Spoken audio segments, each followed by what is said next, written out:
तो lunch time में सबसे पहले बात करते हैं चक्रवाती तूफान रेमल की, जो कल रात बंगाल के तटीय इलाकों से टकराने के बाद आगे बढ़ चुका है। लेकिन तूफान की वजह से कोलकाता समेत पश्चिम बंगाल, असम और नॉर्थ ईस्ट राज्यों के कई शहरों में अभी भी जोरदार बारिश हो रही है।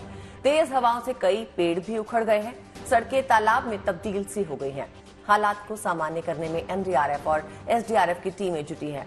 तो पश्चिम बंगाल के राज्यपाल राहत कार्यों की अगुवाई कर रहे हैं ताकि हालात जल्द से जल्द सामान्य हो सके। हालांकि अब रेमल और हवा की रफ्तार कमजोर पड़ने लगी है, लेकिन बारिश का रेड अलर्ट अभी भी जारी है। मतलब रेमल की वजह से भारी बारिश का दौर आगे भी जारी रह सकता है।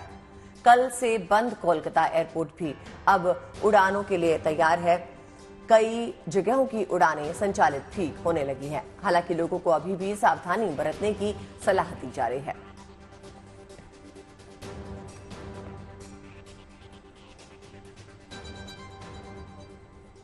जब आसमान से कुदरत ने चुनौती पेश की तो इस चुनौती का जवाब कोस्ट गार्ड और एनडीआरएफ के जवानों ने दिया। पश्चिम बंगाल में रेमल तूफान रविवार रात को जमीन से टकराया। तूफान के टकराने से पहले ही कोस्ट गार्ड और एनडीआरएफ के जवानों ने मोर्चा संभाल लिया। इन जवानों ने अपने हौसले से पश्चिम बंगाल के लोगों को तमाम मुसीबतों से बचा लिया। सावधान सावधान सावधान, समुद्र में तूफान आ रहा है। आपसे अनुरोध है कि आप नजदीकी बंदरगाह की तरफ चले जाएं।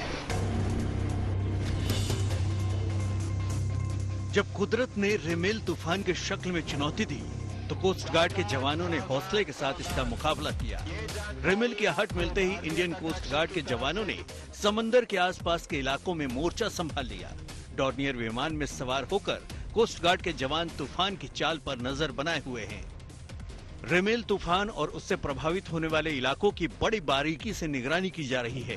कोस्ट गार्ड्स के जवान विमान से ही लोगों को समंदर तट से दूर जाने की हिदायत दे रहे हैं।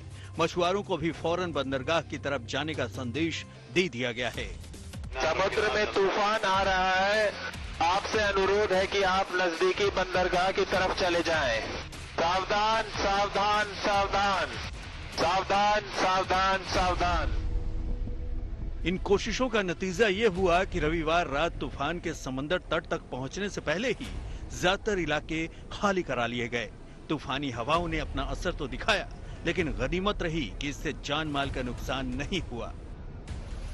तूफान के जमीन से टकराते ही पश्चिम बंगाल के तटीय इलाकों में तूफानी हवाओं के साथ जोरदार बारिश हो रही है। बारिश की वजह से कई जगहों पर जल भराव जैसे हालात हो गए हैं। ऐसे मुश्किल वक्त में पानी में फंसे लोगों को बचाने के लिए भी कोस्ट गार्ड के जवान लाइफ बोट और दूसरे लाइफ सपोर्ट सिस्टम के साथ तैयार हैं। कोस्ट गार्ड के साथ साथ एनडीआरएफ के जवान भी इस तूफान से निपटने के लिए एक्शन में हैं। दक्षिणी बंगाल में तूफान से प्रभावित होने वाले इलाकों में एनडीआरएफ की 14 टीमें तैनात हैं। और यहाँ पर पूर्व मिदनापुर की अगर मैं आपको बात करूँ तो जैसे जिस बात की राहत की जो सबसे बड़ी बात है और सुकून दे सबसे बड़ी बात है कि इस आपदा की स्थिति में चुनाव भी चल रहा है, लेकिन जिस तरीके से व्यवस्था लिया गया, एनडीआरएफ की टुकड़ी जिस तरीके से मौजूद की गई और समय रहते लोगों को शेल्टर होम में जैसे पहुंचाया गया, उसके चलते जान माल का नुकसान कम हुआ है। जो खबरें हमें मिल पा रही है पूर्व मिदनापुर, जहां पर आशंकाएं थी कि यहां पर भी काफी सारे जो है जो तहस नहस ये चक्रवाती तूफान वो करेगा, लेकिन अभी तक जो खबरें हमें मिल पा रही है पूर्व मिदनापुर में किसी भी तरीके से नुकसान की खबर नहीं है। रेमेल की तूफानी हवाओं ने तमाम पेड़ों को उखाड़ दिया, लेकिन एनडीआरएफ की टीमों ने रात के वक्त ही इन पेड़ों को रास्ते से हटाने का काम शुरू कर दिया। रात से लेकर सुबह तक ये टीमें लगातार पेड़ हटाकर रास्ता साफ करती रही ताकि रेस्क्यू की रफ्तार धीमी न पड़े। रेमेल तूफान ने आसमान से जो चुनौती पेश की, उस चुनौती का जवाब इन जवानों ने अपने बुलंद इरादों से दिया है। ये कोशिशें इस बात का सबूत हैं कि अगर हौसले मजबूत हों तो कुदरत की चुनौतियों का सामना करना ज्यादा मुश्किल नहीं होता। Bureau report, good news today.